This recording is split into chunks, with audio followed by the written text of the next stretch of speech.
All right, so we've been in the midst of a series entitled Too Blessed to Be What? When I tell you, man, I haven't gotten this many inboxes, bro, in a long time. People have been inboxing me saying, hey, you blessed me Sunday. Like there were parts of me that was hurt that I didn't really even know was still hurt, that I had placed in my heart where I was still somewhat bitter, and the Lord began to deal with me on that. Hear me, one person inboxed me and said, Pastor Mike, to hear you admit that you had seasons of your life where you were bitter freed me to admit that there were seasons of my life where I was struggling with some stuff. And I hope you handle this. I said this last week.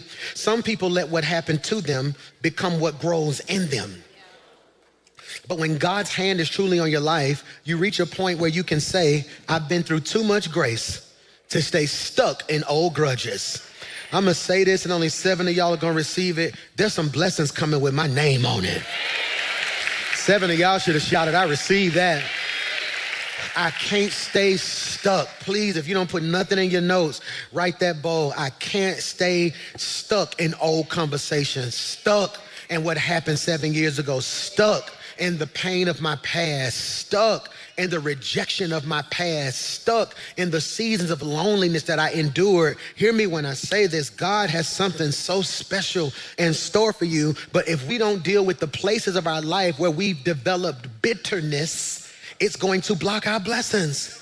And as a pastor, I don't know how to be anything other than myself. I don't know how to preach in a preacher's voice. I just preach in the regular voice I talk in. I don't know how to portray myself as something that I'm not. I only know how to use transparency and be myself authentically. And as a pastor, as a man of God, as anointed as I am, as much as I love God, I am also bold enough to say I've had seasons of my life where I was bitter. Now let me free you. And I'm not talking about 20 years ago. No, I've had seasons of my life where I was bitter 6 months ago, 8 months ago, 9 months ago, a year ago. There are things in my life I'm starting to realize now, because at the end of the year, I sit back and I reflect and I make notes and I talk to myself. Okay, well, how did I feel about XYZ? As things happen, you might want to steal this from your pastor. As I go through things in the year, I got a note in my phone where when something happens that hurts me, I make a note. And at the end of the year, I go back to my notes and address my pain. See, you can't heal what ain't been diagnosed. So no, literally, I've been going through my notes in my phone like, that hurt. That took something out of me. Man, I can see where I got a little bit more guarded here. Why, PMJ? Hope you catch this. Because bitterness is discipleship in reverse. Bitterness is discipleship in reverse. Discipleship makes you more like Christ, while bitterness makes you more like your wounds. One makes you heal while the other makes you hide. That's critical. And what I'm telling you is you are in a season of your life where you have to heal. I'm gonna say that again. You have to heal. I want you to hear me because I'm being very intentional when I say this. I'm not saying you need to heal. I am saying you have to heal. There are doors that God is opening for you in 2026 that the broken you gonna blow. You gotta heal so you can be all that God has called you to be. I told you that bitterness is an infection, not an emotion. People think bitterness is a feeling. It's not. It was happened when a wound never fully heals. Bitterness is what happens when a wound never fully heals. And that's what I'm trying to get us to do. The boldness to deal with the areas of our lives that haven't fully healed. And I told you, bitterness spreads through your thoughts, settles in your identity, and starts speaking in your voice. It will cause you to sabotage relationships, misread love, and mistrust blessings. That's critical, Pastor Mike. Why is that important? Because bitterness turns self-defense into self-destruction. Michael, bitterness turns self-defense into self-destruction. No, you will think you're protecting yourself and don't realize you're hurting yourself. I got an inbox this week from a brother. He said, Pastor Mike, I sat in my room all day, man, just thinking about the stuff you preach. He said, it didn't hit me. I had 2 friends hit me and say, man, he said, I apologize to my friends because I said, hey, man, there's some place in my life where I had blind spots. I didn't realize I was still hurt. I was keeping people off. They said, man, we wanted to help you, but you so defensive, and every time we try to jump in and help, you get so aggressive that we didn't even know if we had a right to jump in and help. So because you're so defensive, we don't even know if we can help you. But then he's sitting at home like they don't even love me enough to help. not realizing it was his own bitterness and his own self-defense that was blocking his blessing. I'm gonna say this, only 3 of y'all gonna catch it. 2 of y'all may have church with me when I say this. I gotta heal because there are blessings looking for me. I'm in the wrong church. I'm gonna say it again, and 3 of y'all gonna receive that. I have to heal because there are blessings that are looking for me. I can't walk around upset. I can't walk around mad. I can't be worried about if this person gonna be a snake or a liar. I can't worry about if they gonna betray me or play me. God got me. I am too blessed to be walking around dealing with life by myself because I never dealt with the pieces of me that have not healed. I'm gonna say this, blessings are looking for me. You ought to just speak that over your own life right there. You ought to just lay hands on your own heart and say, blessings are looking for me. No, you on here stressing out trying to find opportunities and don't even realize when you heal, those opportunities are about to chase you down. Blessings are looking for you. And I told you that bitterness is a blessing blocker. It makes you blind. It causes you to see everything, pause, parenthetically digress, and everyone wrong. That's what bitterness does. It causes you to see everything and everyone wrong. That's why you gotta heal. Because you are looking at certain people as enemies who are really a blessing and looking at people who you think are blessing who are really enemies. Bitterness got you trauma bonding with people who will never help you and running from people who will actually heal you. Bitterness got you in stuff that you should not even be in. Hear me when I say this, man. So hear me, blessings are looking for me. And that's where we find ourselves in today's text. In 2 Samuel chapter 9, verse 1, David comes, and it's on the screen. It says, is anyone, this can preach, in Saul's family still alive, anyone to whom I can show kindness for Jonathan's sake? I think I'm gonna preach right here, then teach the rest of the day. Is there anyone, go back, moving too quick. Is anyone alive in Saul's family, anyone to whom I can show kindness for Jonathan's sake? Are you taking notes right here? In your notes, I want you to write this, Saul's family. Saul's family. I want you to put that in your notes. Saul's family. So if you're taking notes, and I love the way you guys are taking notes, I want you to write it like this. Put Saul's family. Put that right there in your notes. Saul's family. Draw a line under Saul's family. Under Saul's family, write Saul. Then write Jonathan. All right. Then write blessed. Jesus Christ, you missed it. Saul is beefing with David. This is why you got to have a mature person in your life who can tell your story right. Because if I was immature, I would say Saul and David beefing. But Saul and David ain't beefing. Saul got a problem with David. David ain't got no problem with Saul. See, that's why 6 people got your testimony twisted, because they say, I heard y'all don't like each other. No, I don't know them not to like them. No, something about my favor offended them. They got a problem with me. I ain't got no... That's for 3 coworkers, 2 cousins, and your old friends who think you sitting around thinking about them. I'm not thinking about you. I'm about what God called me to be right now. David has not disrespected Saul. David never disrespected Saul. David never disrespected Saul. David never disrespected Saul. What are you talking about? He did nothing. Saul's issue with David ain't because of what David did to him. It's because people started seeing David in a different light than they say Saul. They said Saul killed his thousands, but David killed his tens of thousands. Saul couldn't handle that the favor on David's life started making other people say, that boy got something that he ain't got. Please stop judging me based off of what God put on me. If I ain't did nothing to you to offend you, it's not my fault. I'm favored, gifted, and anointed. I need you to touch 3 people and tell them it's not my fault. I didn't decide to be favored. I didn't pick this anointing. You got better clothes than me. You got a better car than me. You make more money than me. Yet you still worried about me because the anointing on my life hit different.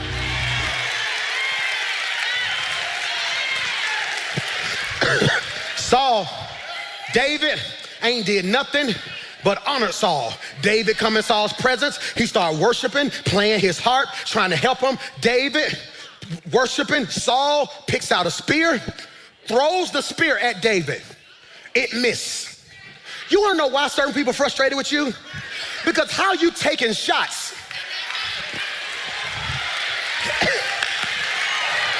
and they miss.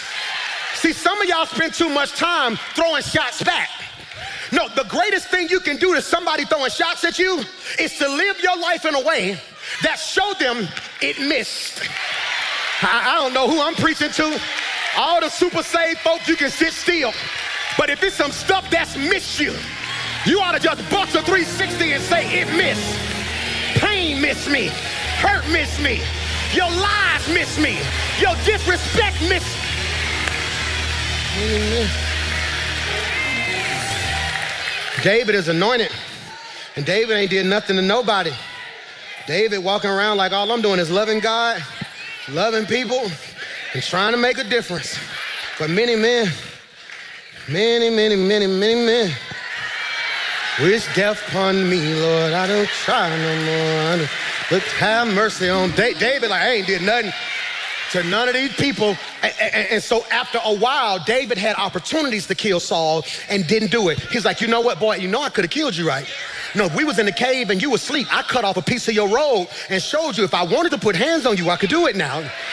Don't mistake my meekness for weakness. I'm saved, not soft. Don't get the two mixed up now. If I wanted to touch you, I could touch you. Let's be real. I know your mama, your cousin. I know your baby mama. I'm just playing. So David is like, I could have took you out, but God told me not to. After a while, God says, no, it's time. David takes everybody out. He kills Saul. He kills the whole bloodline. So the reason his brother is crippled is because during this time, when the king was killed and a new king took over, they would kill the entire bloodline so no new lineage could rise up. It's almost like somebody taking over my kingdom. They would go take out all my sons because they didn't want none of them. They wouldn't just take out Xander and Michael and Mason. They would even take out my 8-year-old because in 15 years he can come back. So the nurse hears this. She picks up the baby, takes out running to protect him, but what she do? She drop him. That's what we're gonna pick up today. She drop him. And a drop is when someone you trusted the most hurt you the worst. She drop him. Now she didn't drop him intentionally. She ain't dirty. She didn't pick him up and throw him. She dropped him. I told you last week, I want you to always view life through a different lens. She could have left him. Can I ask you a question? I never forget when the fire broke loose during church this year. So much stuff happened at our church, good and just stuff. It'd be like 10 years worth of stuff at our church. Remember we went to the Civic Center? Remember we went to the so-and-so? Remember, didn't it hit me? I was like, yeah, the fire this. Remember we was in church and then the fire broke loose in the children's wing. What blessed me the most was no children's church worker got so scared that they ran out the building and left kids. No, come here, let me get you. No, come here, let me get you. They were prepared for this moment. You know, but let me free you. But if they would have grabbed a child and dropped him, we would be upset because the child was dropped. But we can't frame it like, I can't believe she was just as scared. People don't give you enough credit that yes, you weren't everything they needed you to be, but they don't realize you was trying to be to them what you didn't even know how to be to you and was still dealing with the stuff you had to deal with all at the same time. I'm sorry I didn't call you back. I know you were stressed, but I was too. I'm sorry I couldn't help you with that bill. I was just as broke as you. I'm sorry I didn't stay on the phone with you that night. My man was tripping. I'm sorry I didn't do so-and-so. My family was tore up. See, we need to normalize being brutally honest and telling folks, no, I'm not gonna let you run with that narrative no more. I didn't leave you hanging. I was barely hanging on myself. Am I preaching to anybody? Can I preach to 3 people who barely got your stuff together and you still trying to make sure everybody else got their stuff together? And then they got the audacity to tell you, you ain't been there for me. And part of you want to say, you know what? I wouldn't even be broke if I wasn't trying to help all y'all at the same. Am I preaching to anybody? So she picked him up. She's running and she dropped him. That's critical. She dropped him. She dropped him. She dropped him. This is critical. This is critical. She dropped him. Because you will always get dropped when you're surrounded by people that operate by fear and not by faith.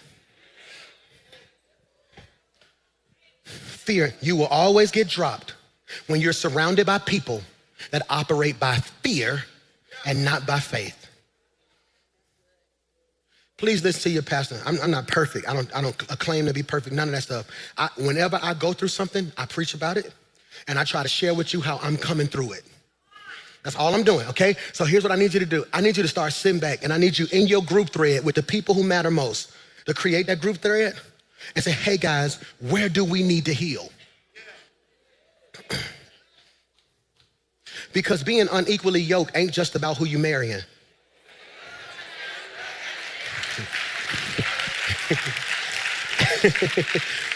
No. So let me free you, okay? Let's say y'all in a circle, and two of y'all coming to church, and two of y'all dealing with y'all bitterness, but then the other three want to address their issues.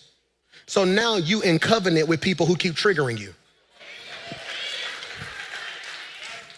There are certain relationships I had to loose in my life because I started appearing abusive. Can we go there? There are certain relationships in my life, friendships, that I had to terminate because I started appearing abusive. Notice I didn't say I was abusive, but I appeared abusive. I was so hell-bent, I won't say hell-bent, I can't say that. I was so determined to be the best version of myself. And I'm one of those friends that when you tell me you want something, I'm going to see to it that you get it. I started becoming overwhelmingly aggressive. Have you did so-and-so? No, you need to get up. You need to so-and-so. Oh, you don't really want it. And they were like, no, it's like you keep attacking me. I thought I was motivating them, but it felt like attacks because they were saying they wanted something out their mouth that their actions did not match. So I had to come to the realization, I don't think we can be in covenant no more. Because at this point in my life, we are unequally yoked. I'm trying to get better. You don't mind being bitter. Either I'm gonna drag you to better or you gonna drag me to bitter. And because of the way my heart's set up, I'm not gonna drag you to better because a part of me has survivor's remorse where whenever God does something good in my life, I try my best to dummy it down so we all can feel like he did it for us, when in actuality he just did it for me. So then I end up becoming bitter, not at what happened in my past. I am now bitter with myself because I don't like the version of myself that does not know how to release people. So now you happy that you got your friend back. I'm miserable, but I'm not who I'm hitting. Y'all don't want to have church with me. And what I'm telling you is, it's hard for you to be better in the company of bitter. Oh my God, that was good. Put this in your notes. Leslie, put this in the notes. Better, B-E-T-T-E-R. I love how you making sure she take notes right there. That's next level right there. No, put that in notes right there. We're gonna look at that when we get to the crib. I like that, bro. That's leadership right there, girl. So I want you to put better, B-E-T-T-E-R. Under better, write bitter, B-I-T-T-E-R. What's the difference between better and bitter?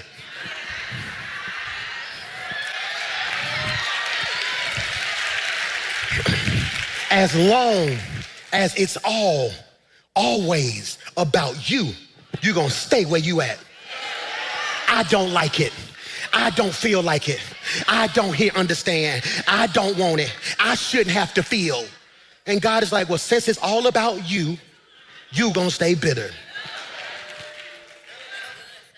The difference between bitter and better is the ability to deal with what I've been running from. This good. It's good. She drops him.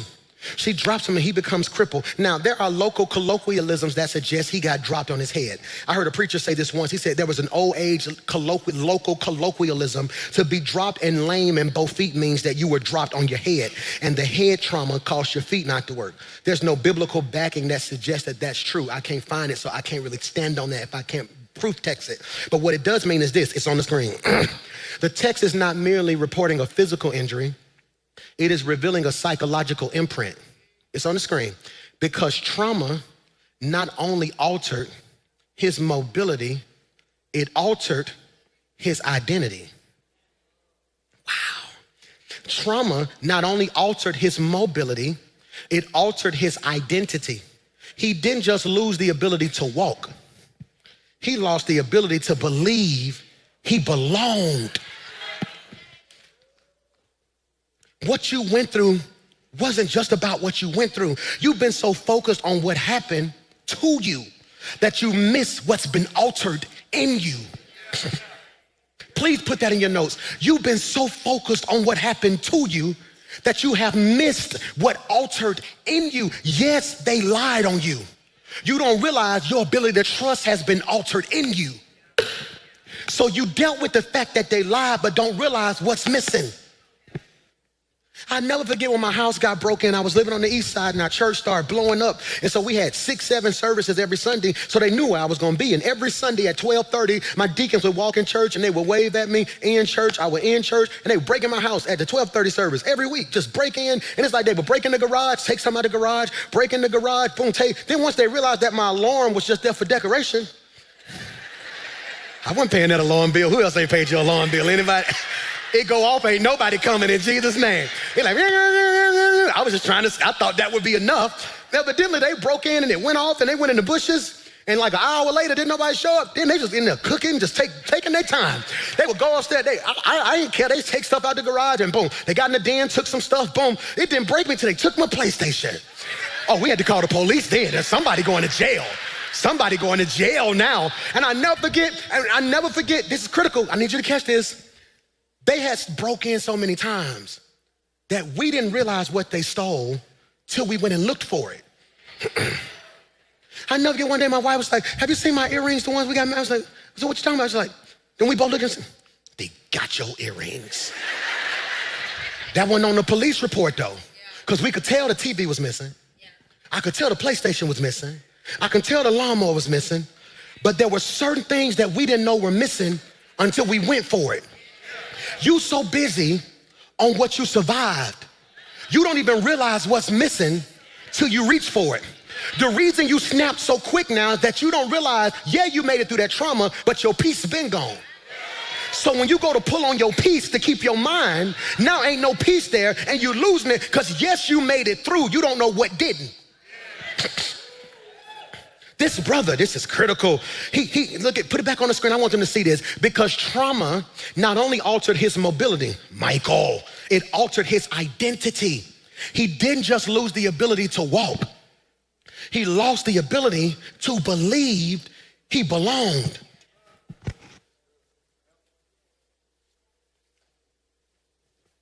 What I'm going to say is going to feel simplistic in nature. But for some reason, when I say it, if you hear me with your spiritual ear, something in your spirit finna click. I belong.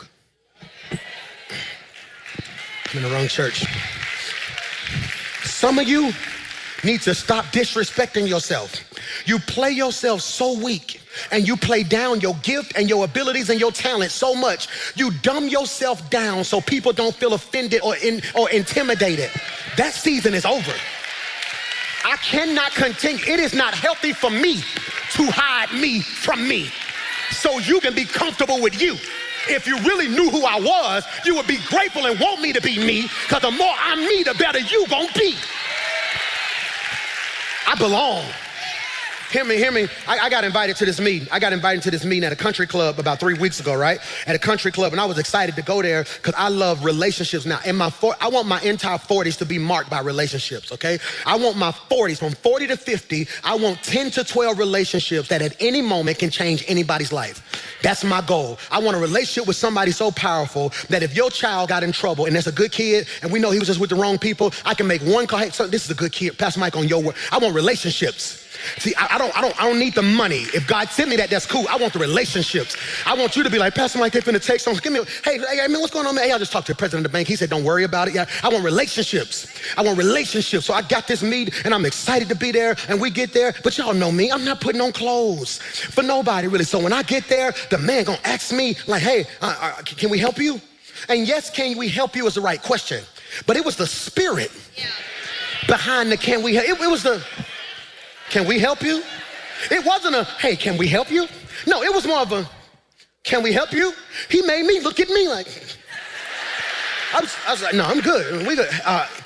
Are you here to meet somebody? I said, yeah, yeah. He was like, all right, cool. Have you dined with us before? I was like, no. Like, so cool. So who you here? I said, why are you asking me all these questions? He's like, sir, we're just trying to see. Then my friend walks up, hey, Michael, how's it going? He gave me the good handshake. The other guy gave me the good handshake. And he's like, oh, okay, we're just going to get you guys seated. And I said, no. I said, he was treating me. Because of what I had on, like I ain't belong. I ain't trying to be funny. He's like, well, everybody here normally has the khaki pants, white shirt, blue blazer. I said, well, I got on a jogging suit. Don't think I don't belong because I don't look like you. See, some of you finna be really hard to deal with because you've allowed people to keep you out of places you should be in because you didn't think you belong.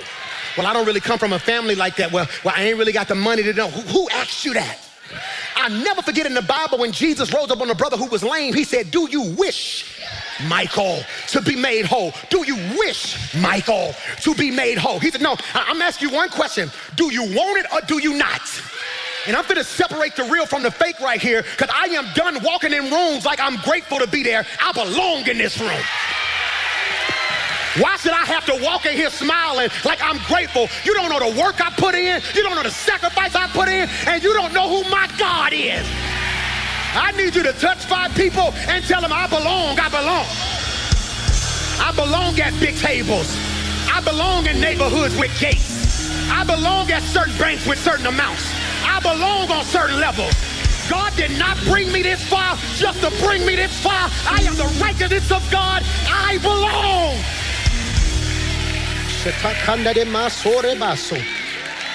Some of y'all ain't applied and well, I ain't got the qualifications. So what? The worst they can do is not call you back. When you get home, fill it out, press send like you belong. When you leave here today, go through some of these neighborhoods and just ride around and see what your future neighbors look like because you belong. The dealership closed anyway. Just pull up at the dealership today, go up under the thing and just walk around and touch it and say, I belong in this right here. You ought to just tell your neighbor right now, you are too blessed. You are too gifted. You are too favored. You are too anointed. You are too kind. You are too respectful. You are too blessed to be bitter. I belong.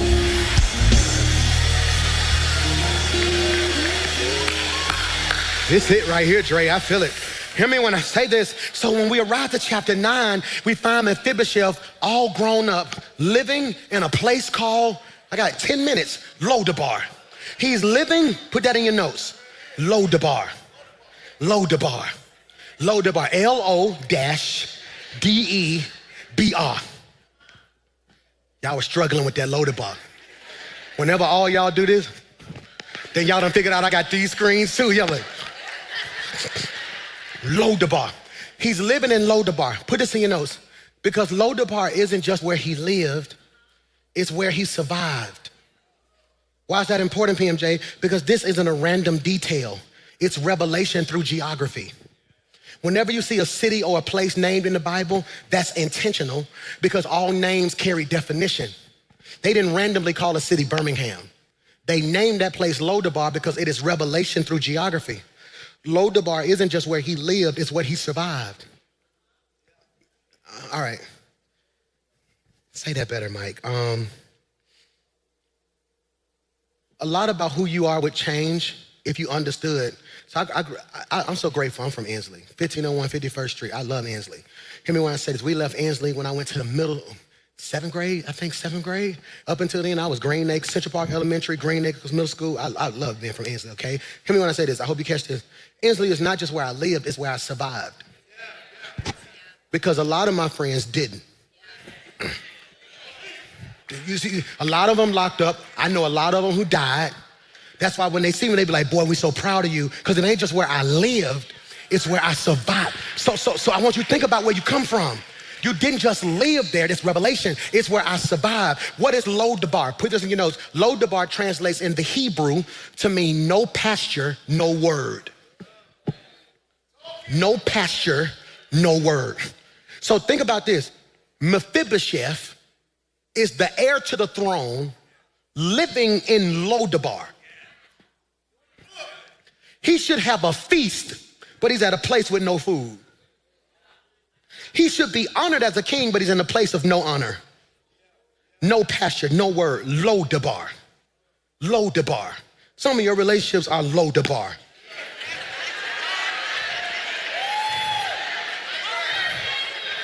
Put this in your notes. Put this in your notes. Andre gave me this note in the back. He made a joke, and now I'm finna turn it into a message, okay? All my singles. I end up in relationships that are low the bar when the bar low.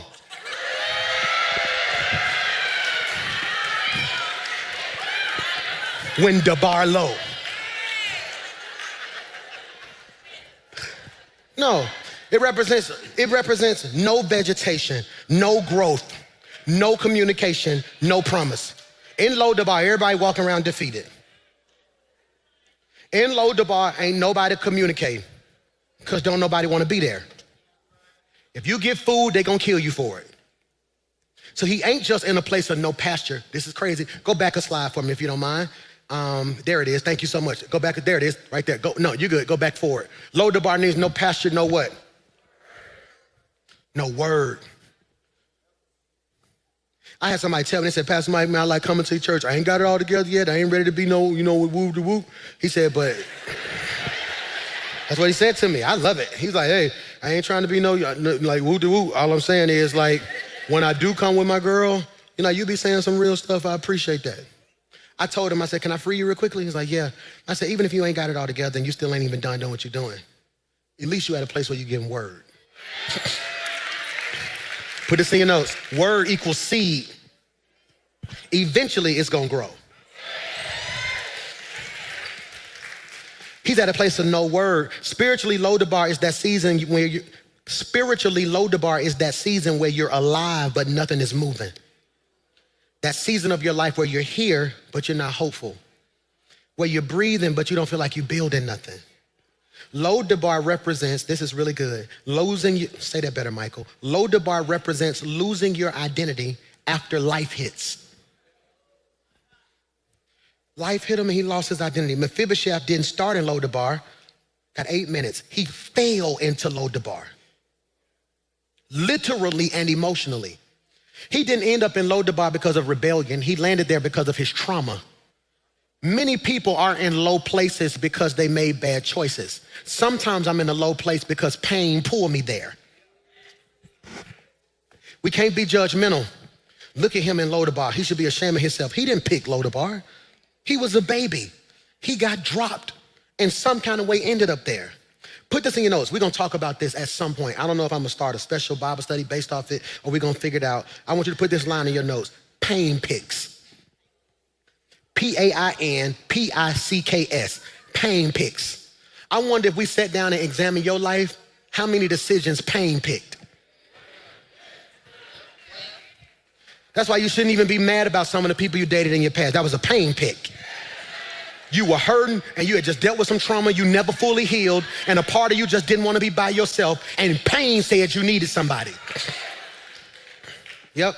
I'll never forget, we was going through one of the roughest seasons of our life. Bro, we ain't have nothing. Just broke as all get out. The church was exploding, but I've never been a money person.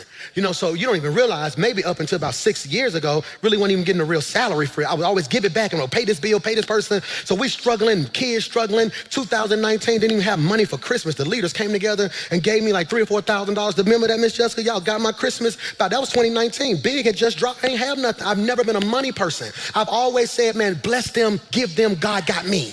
You got me? So they came together behind my back, her Tiffany Ray, and they kind of got me some Christmas money. I'm crying like a baby because I ain't want to say nothing. I ain't want them to look down on me, but I really had good people in my life. But pain sometimes will make you think you don't want to be embarrassed. But I still wasn't going to be one of them preachers who was all about money, money, money, money. And I never forget, I randomly go to a dealership, right? Go to a dealership, I walk in, they lose it. Pastor Mike, I'm like, man, what's up, man? Oh my God, he run get the general manager. She walk out, oh my God, Pastor Mike, we know, what you want? I was like, oh man, I don't know, man. I was looking at that Camaro right there. But this true story. I'm like, man, that Camaro, was it a Camaro? I said, man, that Camaro, crazy, the black on black. I said, you just took it off the truck? He's like, that's fresh out. I'll tell you what, Pastor Mike good for it. Go ahead and get started paperwork. If Pastor Mike wanted a Camaro, let him get a Camaro. I'm like, y'all gonna run the credit? I'm like, y'all gonna, he's like, no, we ain't, Pastor Mike, we know you guys, don't worry about that. So now I'm on the phone, hey, they finna give me a car, I ain't gotta put my credit in. So this is a true story. I go, boom. Next thing I know, I pull back up at the office at church. Everybody come outside. Oh! I had a black Camaro, had never been drove. They looking at me like, how you get the Camaro? I said, I went into the dealership. The lady was like, you Pastor Mike, we know you good for it. All I did was sign my name and boom, just left. I pull up at home, baby, look at the Camaro. She's like, wait, whoa. I'm Pastor Mike. I walk in there, was like, it's Pastor Mike. They just kind of gave it to me. That's when Tip was like, I don't think nobody's just gonna give you a car. She's like, tell me what you did. I said, I put my social security number down. They ain't checked none. You know, I'm Pastor Mike. I'm Pastor Mike. Why y'all ain't happy for me? I done gave y'all everything, and the moment God do something for me, now all y'all want to turn into credit repair people? Who get mad and your pain start talking? Yeah, he crazy, but he my crazy. Why y'all can't be happy for me?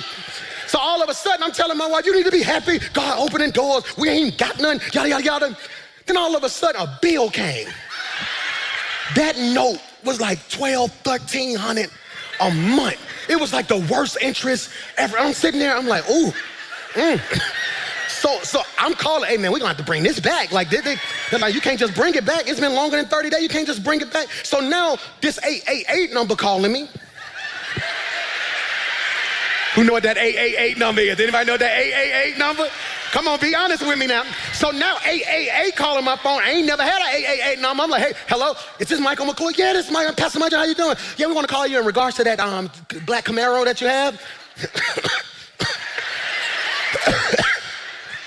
No, so now here it is. Now I'm having to put the car at somebody's house. That car is kicking my... Did y'all miss the part of the sermon where I said from Inslee? I know what to do now. I know it. Don't let Valley Dale fool you. I know what to do now. So now I done put the car at my mama's house. I'm trying to do X, Y, Z. We trying to figure it out. I think I end up selling the car or something like, but hear me when I say this. That car kicked my butt. And you wanna know what I realized now at 40? Pain picked it. I ain't have nothing. So part of me wanted to at least look. I had started listening to people say, oh, you Pastor Mike. Oh, you Pastor Mike. So I started feeling like I needed something that made me look and feel like Pastor Mike. Till the bill came. I don't want to be him no more. Who don't want to be grown no more? Throw your hand up. I'd gladly go back to my mama's house right now. Why is that important, Pastor Mike? Put this in your notes. Because the enemy loves to convince gifted people that a traumatic chapter should define their whole story. That's what he wants you to do. He wants your pain to pick. He wants to convince you that this chapter of your life defines the whole story of your life. That's critical, wounded and all. So look at this happen. I'm gonna fast forward. We go to verse 1. So one day David asked, is anybody left? Is anybody left? They said, we got Mephibosheth, but he's crippled in both feet. He's crippled, this can preach, but he's called. He's crippled, but he's called. He's crippled, but destiny waiting on him. It's critical now, and sometimes being blessed requires you to win with what you got left. His legs don't work, his feet don't work, but he's anointed. He's gifted, he's favored, he's blessed. This is critical now, and look what he tells him in verse 5. So David sent for him and brought him from Machir's home. I'm finna run. He brought him from Machir. I tell you what, Karan, Grizz, grab T. T gonna be Mephibosheth, okay? Mephibosheth feet don't work. Do me a favor, go. I need you to bring him. Y'all miss y'all shout. But now, I didn't send for him, because if I would have sent for him, I don't know how long it would have took for him to get there. But he said, no, the same folk who was responsible for your trauma gonna have to be responsible for your come up. That's why the same folk who laughed at you in one season gonna have to watch you be blessed in another season. Put scripture on it. He prepares a table before me in the presence of my enemies. And he says, now watch this. He says, so I need y'all to bring him to me, but you gotta be careful. Do you got a good grip on him? Do you got a good grip on him? Because hear me, you gotta make sure the people in your life are strong enough to carry you in seasons where you ain't got enough strength to carry yourself. I'm not preaching to everybody. Can I preach to 3 of y'all who's always been the strong one, but you had a season in your life where you didn't have the strength to be strong no more, and a part of you was looking like, why won't none of y'all carry me like I carried you? But God said, I'm putting people in your life this year who are gonna be strong enough to carry you through the roughest seasons of your life. I'm not weak. Let me free you.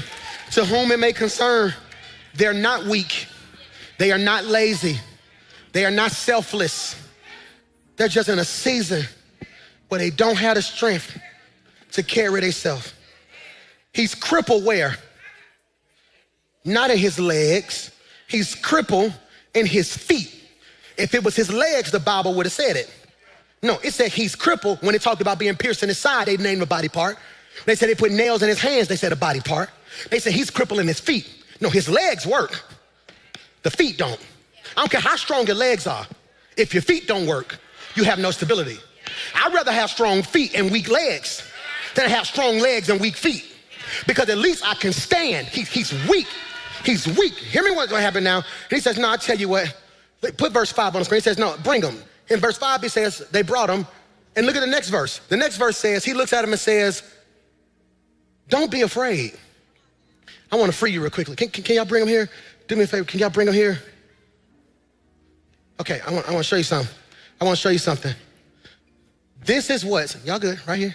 This is where some of y'all fail. Okay, are y'all still locked in with me?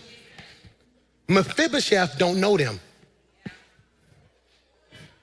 Some of y'all only want to be helped by people you know. What if Mephibosheth would have been like, I don't need to know them the folks who killed my daddy. Them the folk who killed my granddaddy. I ain't got time. I believe Mephibosheth said, what do I got to lose at this point? I'ma die in a dead place, or I will at least die trying to get to a better one. Look what he said, look what he says, it strings me. He says, I need you to catch this now. He literally says, you gotta catch me. He says, don't be afraid. Here's the question I got, and I pray you can receive it.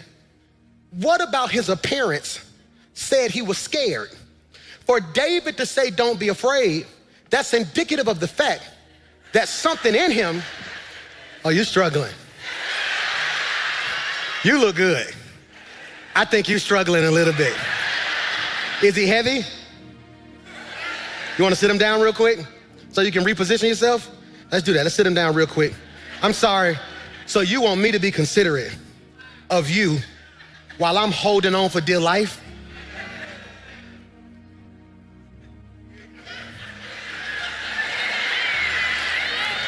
You said you got me, right? So you want me to stop hurting long enough for you to get some more strength. If you got me, you got me. And I wish people in your life understood how heavy they were.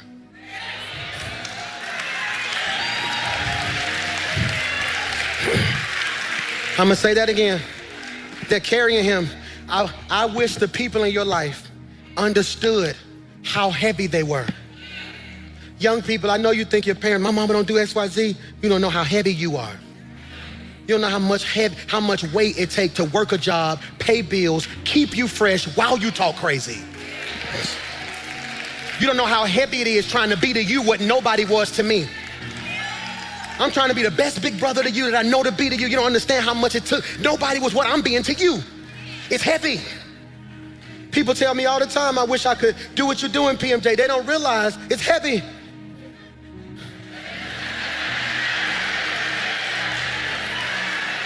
He heavy. Can I ask you a question? Are you at least helping them with your weight? Is he holding on? See, because even though people are carrying you, you can do your part too. Yes, I'm a weight, but I don't have to be dead weight. Michael! Scripture, David said, watch this, let's go home. For I will surely show kindness for your father Jonathan.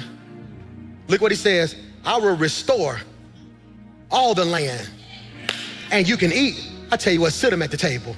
At my table, we finna have church by ourselves right here. He said, yeah, I know you living in Lodabar, no pasture, no food, no word. But after today, you're gonna have everything that should have been yours in the first place. If you don't shout for nothing else today, shout that God's giving you back everything that you should have got. Every blessing that's held up is getting ready to hit your life at the same time. Look what he says. He says, the scripture says, you good, man. You will always eat at my table. Now here's what you missed. He said, I'm gonna give you your land back. In those days, you only ate what you farmed. He said, I'm gonna give you the land. This is a business standpoint where all my entrepreneurs listen. You can lease out the land if you want to and make the money. What you eat ain't gonna be based off of what you do. If you never put nothing in the ground, you still gonna eat, because you're gonna eat at my table.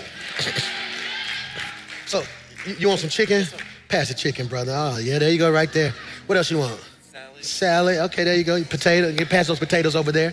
Thank you. Yams, collard greens, mashed potatoes, beans, greens, potatoes. You name it. There it is, man. It's crazy, ain't it?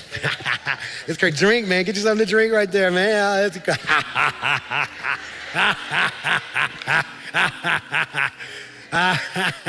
I ask you a question? Does his legs work? Do my feet work? Does his feet work? How you know? The only people who know his feet don't work are the people from his past. When people in his new season walk up to him, they not gonna see his feet. They gonna see where he's seated. And God told me to tell you gotta heal, because the people you about to meet not gonna see you for who you used to be. They gonna see you for who you are about to be. Am I preaching to anybody? So hear me, you ain't gotta walk around down. I'm at the table. I'm at the table. Every entrepreneur should have heard me when I say that. You don't know who bringing what to the table. You just know we all at the table. We all at the table. I decree and declare, stop introducing yourself based off of your old hurt. Stop telling new people what you went through 7 years ago. They weren't there and you don't look like it anyway. When they see you, you just need to walk in what God's getting ready to call you to be. All things are passed away, and behold, all things are made.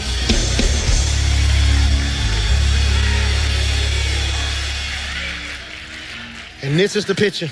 The only way they gonna know his feet don't work is if somebody unveil it. Can I free you though? Bro, even if somebody new saw him being carried and wanted to disrespect him, they wouldn't. Because an assault on the king's friends is an assault on him. So back in the day, if you looked at a guard, one of the king's guard, and you pushed him, you got put to death. Because if you touch my people, that means you'll touch me. Watch this. So now, even the people who would have treated him bad for his deficiency got to treat him better because of the proximity he has to the anointing. Now hear me when I say this. I know you've been through a lot. And I want to say this, you got a right to be bitter about some stuff. I check myself daily. But you know what? I'm at the table. And I'm telling you, you're at the table. And what God is doing in your life, I want you to put this in your phone. Now, I'm sending you home on this. The blessing isn't random, it's positional. God places you where favor can find you. So if you're gonna live blessed and not bitter, it's 3 things we have to do. Number 1, release who dropped you. You gotta release who dropped you. Why, PMJ? We often feel like we're owed an apology, an explanation, or acknowledgement. But the truth is you can't be blessed and bitter at the same time. I know some of you are saying, baby girl, but they're gonna apologize to me. They don't have to. I just wanna know why. No, that's a trap. They need to at least acknowledge for what? Forgiveness is not saying that they were right. It's saying that their actions will no longer control my life. I've forgiven people and not spoke to them. I don't even need a conversation with you to forgive you. Number 2, receive where God has placed you. You are not in Lodabar anymore. Your environment is shifting, your identity is shifting, and your language is shifting. Act like it. I don't carry myself like that no more. I blocked one of the biggest blessings in my life about 9 years ago. Just talking wrong. We were so young, and I can remember, man, we was meeting millionaires after millionaires. God was putting us in rooms where it was people who could write one check and change your whole life. Your whole life. Your whole life. I can tell you story after story of me explaining to them, well, I'm not really about money, so we don't really have the money we need. And, getting finance ain't really, and I never get the man was like, I ain't heard this many can'ts in my life. And you would think after he lectured me, he would bless me. He's like, no, man, but you got to believe in yourself before somebody believe in you. My family didn't really have a home at one point. It was all over the place. And we had met this family who had this multi-million-dollar house. And I'm crazy. When I tell you I'm crazy, I walked up to the family, I want you to give me this house. I said, you're going to hold a mortgage for me. We're going to figure this thing out. And they said, you know what? We finna pray about it because we own houses all over the... I'm like, oh my God. And they went and checked my website. And on my website, I was like, we gonna have no debt. We're going to do X, Y, Z, no X, Y, Z. But I never updated the website for like 3 years. Just like we don't want to go against your vision. We really believe in structure and order. And I couldn't even tell them, like, what it said was, you don't believe in your vision enough to keep your vision up to date. You're carrying yourself like you're in Lodabar.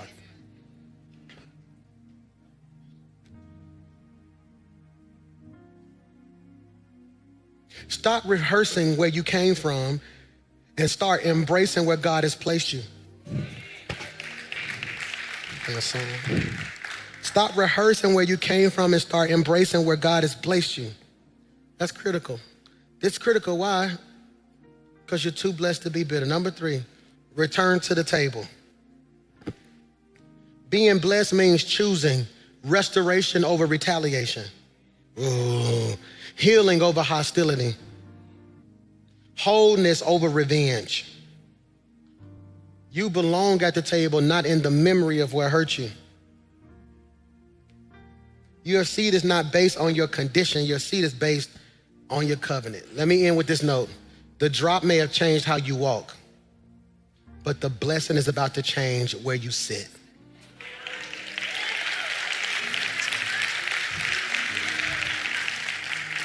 Father, in Jesus' name, I pray that we leave here today acknowledging the places of our life where we were dropped. God, I pray that we don't leave here acknowledging the place. I pray that we don't leave here acknowledging the places we were dropped and then feeling sorry about them. But God, something in us to say, you know what, where God has taken me, I'm free from that. I pray that we don't leave here dwelling on it, but we leave here rejoicing. Like, God, you allowed me to survive that. And I thank you for every mountain you brought me over and every valley that you took me through. God, we give you all the honor, glory, and praise in Jesus' name. And everybody said,